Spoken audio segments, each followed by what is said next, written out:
Sherry here with the Art Archaeologist channel, and today I wanted to do a quick little tutorial on how to make these beautiful scraped paper backgrounds.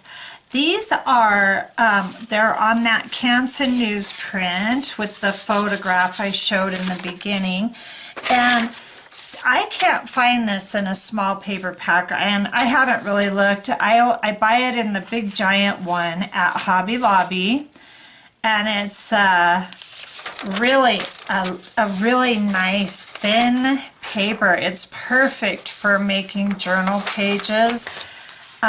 So I really love this paper. It seems really thin and flimsy, but I manhandle the heck out of this paper and it takes it pretty well. And then here's the few I did. I'll show you again real quick. I really love the purple or the pink and brown, the pinks and browns, and I put all my paints away. But there, you can get all of these paints. I used mostly Folk Art and Craft Smart. Folk Art you can get anywhere. Craft Smart, I think, is a product of Michaels. And it's just plain craft acrylic paint is all I'm using on these. I have an abundance of this paint, so I'm trying to use it up. I'm gonna be making one today with you and just show you how to get through it real quick, okay? So that's what they look like. Here's this paper. Let me move this. Use my messy poster board. Now the colors I've chosen today are Folk Art Aqua. This is Anita's Rich Brown. So I do not buy Anita's. It's really not my favorite paint. So I'll just say that. Then I've got Craft Smart Vanilla and Craft Smart Khaki. And this khaki is one of my favorite colors. Now you'll want to shake up your colors really well. Okay, you don't need to watch me do that.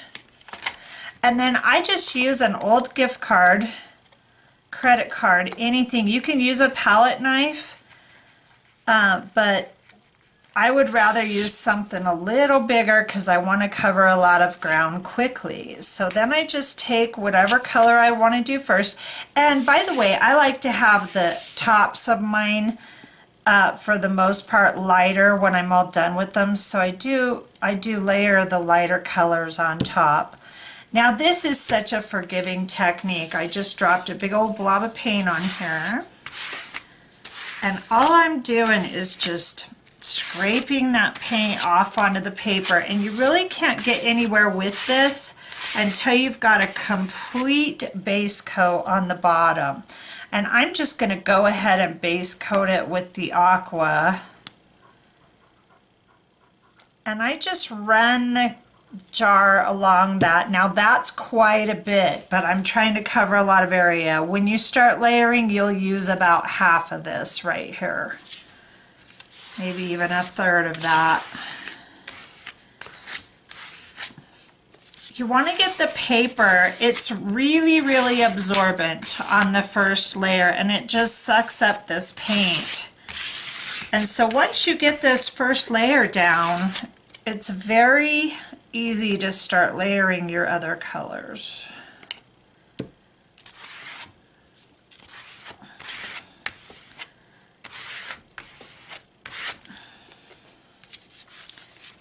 I always spin my art. It's just easier to do that.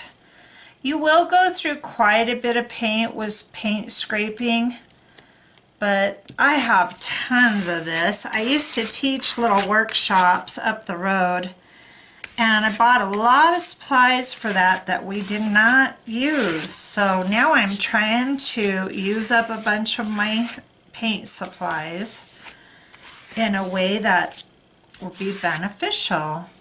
Okay, so I've pretty much got that base coated, and I'm just going to open all my paint little containers And you can put two colors at once on here. Let's just do it. I'll show you. I'm going to put, whoa, there's a pitfall. I didn't want to do that. That's okay. So I've got the rich brown and the khaki all on the same right here.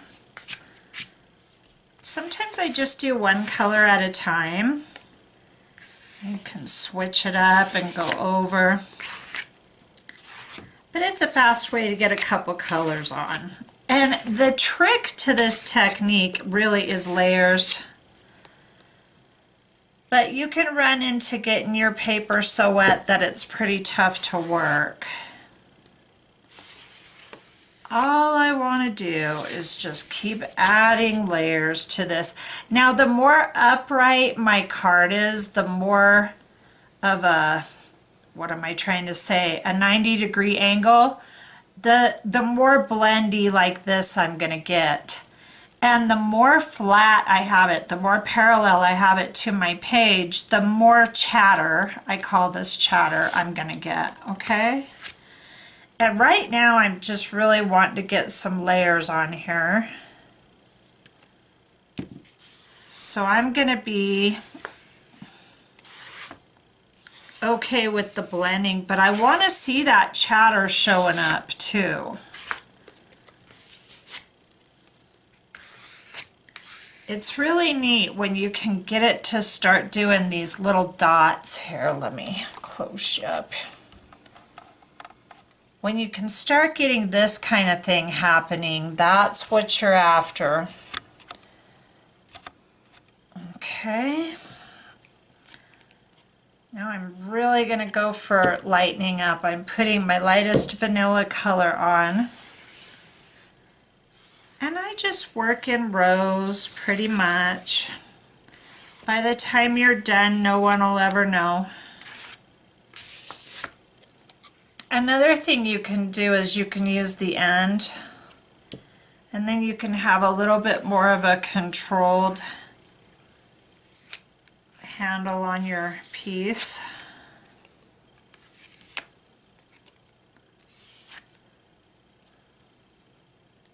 I go at least 5 layers of color. I'm getting to the point where I'm pretty happy with this piece.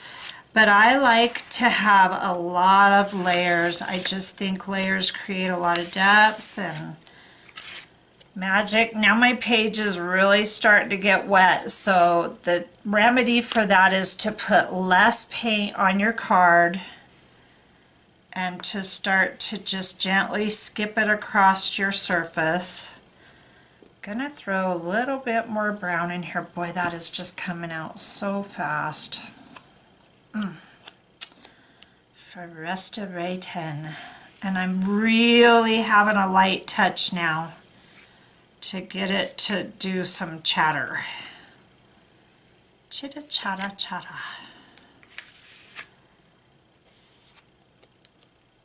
This is the part where it gets fun when you get quite a few layers on here. I'm going to go a tiny bit more with this brown.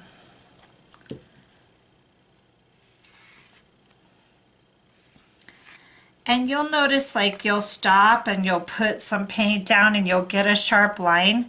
Just come in and smooth that line out. And a trick I do a lot is I will have my hand in motion before I touch the page so that I'm sliding instead of and you'll get a feel for it. You totally will. Okay, that's looking beautiful. Another thing with this newsprint, it's pretty flimsy, and when you're working wet like this, you want to pick this up. Oh, you don't want to do that. You want to pick it up and unstick it from your work surface, and then you can put it back down again and work it a little more. Now I'm going to just go ahead and mix my two lightest colors. Okay, see that? And I really want to kind of push all the darker stuff back.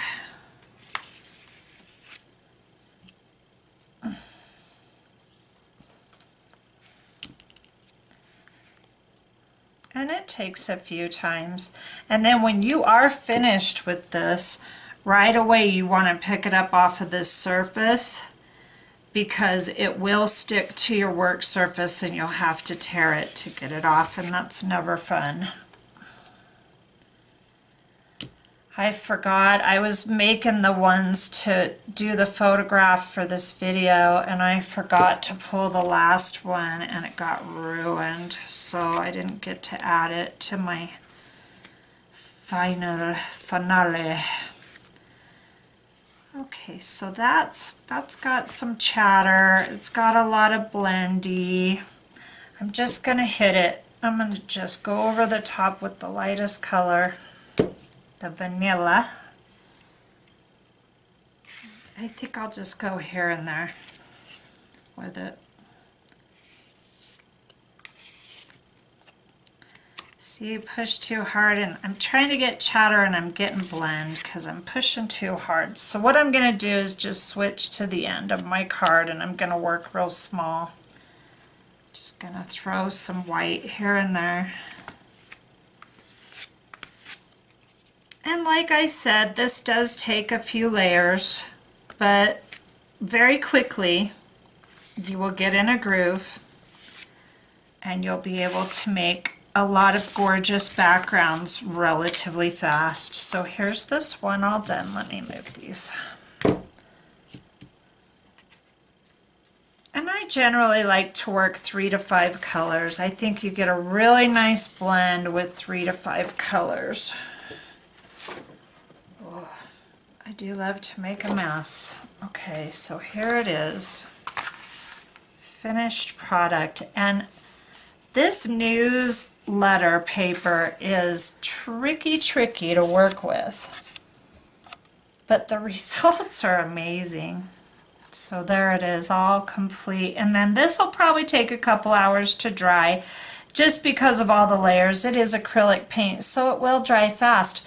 But look, you can get some beautiful, you could layer like a third of this paper with creams and whites, and the other the other 2/3 with blues and aquas, and you can make a nice little beach scene, all with scraping. And then if you want to get really detailed, the thing to do is to start introducing your palette knives and then doing little tiny areas so you can do entire scenes. This is really fun, and you've got this gorgeous background. So I hope you enjoyed this video, and I will see you next time. Have a great day. Thank you.